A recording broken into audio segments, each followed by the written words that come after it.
কোর্টের রায়ের বিরুদ্ধে সর্বোচ্চ আদালতে আপিল করেছে। আপিল আদালতে শুনানির দিন ধার্য করা হয়েছে। আদালত শিক্ষার্থীদের কোনো বক্তব্য থাকলে তা শোনার সুযোগ সৃষ্টি করে দিয়েছে।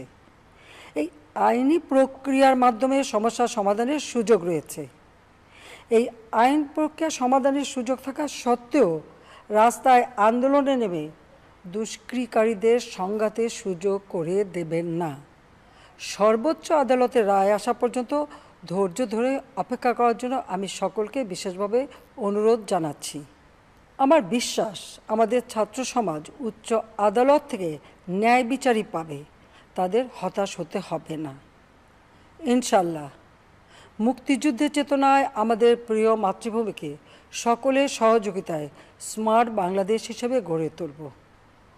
আমি আবারও এই অনাকাঙ্ক্ষিত ঘটনায় যারা নিহত হয়েছেন তাদের জন্য গভীর দুঃখ প্রকাশ করছি এবং পরিবারের সদস্যদের প্রতি আমার সমবেদনা জানাচ্ছি।